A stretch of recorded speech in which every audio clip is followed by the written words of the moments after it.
Otetaan tämmöinen kuin moderni, helvetti, mikä tää on? Moderni markkinoinnin, eikä oteta, toi on vaikea. 12 seconds later. Mika Patrakka laittoi kysymyksen LinkedInille.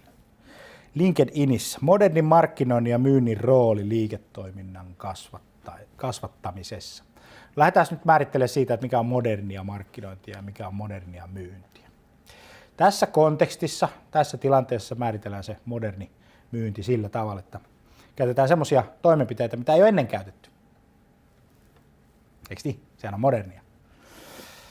No niin, ollaan asian ytimessä. Ja se, mitä ei ole ennen käytetty, liiketoiminnan kiihdyttämisessä on verkko. Voi olla, että me ollaan viety jotain tuotantoprosesseja sinne tai jotakin palveluprosesseja sinne verkkoon. Mutta jos me puhutaan siitä kiihdyttämisestä, siitä kasvun kiihdyttämisestä, niin silloin me ei puhuta olemassa olevien asiakkaiden palvelemisesta. Me puhutaan uusien asiakkaiden hankinnasta tai lisäkaupan aikaansaamista. Se liiketoiminta kasvaa vaan sillä tavalla, että ihmiset ostaa enemmän. Ja sulla on tasan kaksi vaihtoehtoa. Joko nykyiset asiakkaat ostaa enemmän tai sä hankit uusia tai sä teet niin kuin molempien kanssa sitä. Ja sitten se liiketoiminta kasvaa silleen muuten, että sun asiakkaat ei lähde, vaan on tyytyväisiä. Ja sitten sä hankit vähän lisää niitä asiakkaita. Niin sieltä se pikkuhiljaa alkaa katsoa se kasvu tulemaan, kun jokainen asiakas tulee siihen päälle, eikö niin? Ja perälauta ei vuoda. Eli sun palvelutoiminta on niin kuin tosi hyvä. No niin, eli modernin markkinoinnin ja myynnin rooli liiketoiminnan kasvattamisessa. No ensinnäkin sun pitäisi päättää, että kuinka paljon sä haluaisit niin kuin kasvaa. Sehän on no-braineri, että sun yritys haluaa kasvaa, ja sitten kun siellä heitetään vielä se MBA-tutkinnon suorittanut KTM-kaveri, joka heittää siihen tämän mahtavan lauseen, että meillä on tämä strategia, joka on kannattava kasvu. Sitten ollaankin jo todella ytimessä. Vähän sarkasmia tähän. Huumori on vaikea laji, sen takia mua ei naurata yhtään, koska tämä on ihan totta. Nyt vähän naurattaa. Mutta kato, sun pitäisi päättää se, että kuinka paljon tätä kasvua pitäisi saada aikaisemmin. 10%, 20%, 50%, 100% ja näin päin pois. Jonkunnäköinen luku. 25% on hyvä, otetaan se. Ja sitten sun pitää kysyä, että mitä tämä vaatii multa? Mistä se kasvu tulee? Uusista, vanhoista, mistä sieltä, mitä me myymme. Ja sitten sun pitäisi kysyä, että kuinka paljon. Eikö niin? Nämä on kaikki määrällä ja numeroilla mitattavia juttuja. Mä oon pikkasen hämmästynyt siitä, kuinka vähän tästä asiasta puhutaan. Kuinka vähän me puhutaan rahasta liiketoiminnassa. Kuinka vähän me puhutaan siitä, että me tarvitaan 4 miljoonaa markkaa. Ei joku euroa. Kato, se tää on vähän vanhaa. Mä oon markka-ajassa.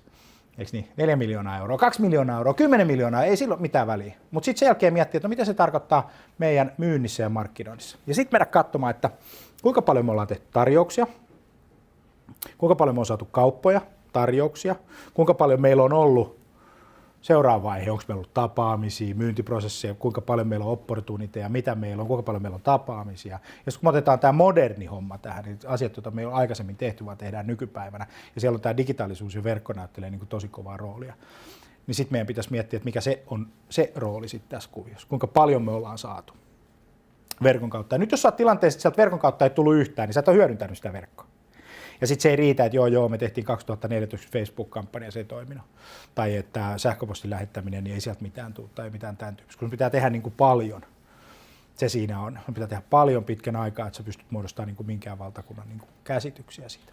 Ja sitten sen jälkeen ruveta pohtimaan, että okei, että kaupat, tarjoukset, eikö niin, tapaamiset tai opportunity-tapaamiset, liidit ja verkkotrafiikki. Sitten pitäisi analysoida se, että no mistä se verkkotrafiikki tulee.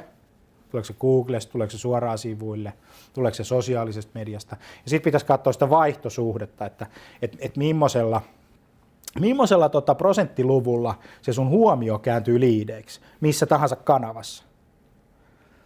Ja sitten käydä läpi se, että kuinka hyviä liidejä, eikö niin? Ja sitten satsata siihen tähän alkupäähän, tämä get attention. Hanki huomiota missä tahansa kanavissa. Niin, että se huomio on sellaista, että se houkuttelee sellaisia asiakkaita, joita sä haluat, jos tullaan tämmöiseen asiaan, että se liidin määrittely. Kato, hirveän moni yritys ei määrittele, kenelle haluaa myydä. Ja sittenhän tehdään jotain toimenpiteitä jollekin, joka ei tarkkaan määritelty, niin arvatkaa, että tuleeko sieltä tuloksia. Tästä tulee semmoinen ongelma, minkä takia markkinointia ei oteta kauhean vakavasti. En mäkään ota yhtään mitään markkinointia vakavasti, kun joku puhuu vaan näytöistä, impressiosta, brändistä, tunnettuudesta ja tämmöisistä hattaramittareista. Ei se on me pitää tarvita jotain konkreettista. No mitä konkreettista meillä voi olla? Meillä on kaupat, meillä on tarjoukset, meillä on opportunitien määrä, eikö niin? Meillä on laadukkaat liidit ja meillä on verkkotrafiikki. Näissä kaikissa on kappalemäärä. Ja sitten meidän pitää miettiä, että millä tavalla me kiihdytetään. Ja meillä on 3 vaihtoehtoa. Se riippuu vähän, missä meidän ongelma on. Onko meidän ongelma siinä, että meillä on huonoja liidejä? No niin, mutta niitä on kuitenkin paljon. Niin meillä ei ole siis liidigeneroinnissa mitään muuta ongelmaa kuin laatuongelmaa. Eli sinne tulee ne ihmiset jostain syystä, mutta on meidän bisneksen kannat väärin, eli me houkutellaan väärillä tavoilla niitä.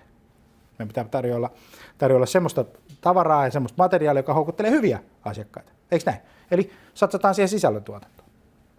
Me ollaan satsattu sisällöntuotantoon, rupeaa tulemaan hyviä liidejä, saadaanko me kauppoja aikaiseksi? No miten tämä linkki toimii myynnin ja markkinoinnin välillä? Onko me keskusteltu? Onko meillä yhteinen palveri esimerkiksi myynnin ja markkinoinnin kanssa sillä tavalla, että nämä kaverit keskustelee keskenään? Jos on, fine. Jos ei ole, niin tehtäisikö vähän tämmöistä yhteistyötä, juteltaisiin vähän. Ja sitten satsataan siihen sisällöntuotantoon siellä huomiovaiheessa, siinä keskivaiheella, kun tulee niitä liidejä, ja sitten siellä myöhäisessä vaiheessa. Eli tavallaan niin kun annetaan paljon materiaalia asiakkaalle niin, että hän ymmärtää ostaa meiltä. Eikö niin? Mutta me voidaan mitata.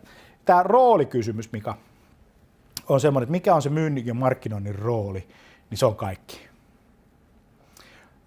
Se markkinoinnin tehtävä on nimittäin tuoda ihmiset, tuoda sen tuottajapalvelun äärelle ja viedä sut markkinoille. Eikö niin? Se on markkinoinnin tehtävä. Ihmiset huomaa ja myynnin tehtävä on jalostaa se huomio kaupoiksi ja liikevaihdoksi mahdollisimman kannattavasti ja tehokkaasti. Eikö näin? Ja sitten tulee ne nykyiset asiakkaat. Eikö niin? Ja sielläkin voidaan harjoittaa sitten myyntiä ja markkinointia. Eli tuoda sun tuotteet, palvelut markkinoille niiden nykyisten asiakkaiden tietoisuuteen ja sitten myydä heille, eikö näin? Tästä tämä homma tulee niin kuin kokonaisuudessaan. Kaikki on sitä myyntiä ja markkinointia, vaikka välttämättä niitä ei jokaisessa yrityksessä niillä termeillä käytetäkään. Jokuhan voi sanoa, että ei meillä ole markkinoinnin kustannukset, on ihan nolla, mutta me hankitaan täällä asiakkaita kuitenkin jostakin, eikö niin? Eli meillä on se myyntitoiminto on sitten siinä olemassa. Mutta hei, taas jälleen kerran.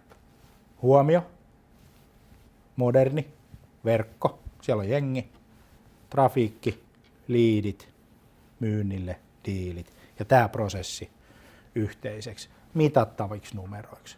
Kuinka paljon trafiikkia, kuinka paljon liidejä, kuinka paljon diilejä. Tämä on hirveän yksinkertaista toimintaa, mutta onneksi verkossa kaikki toiminta on mitattavaa. Toivottavasti tämä vastasi sun kysymyksiin.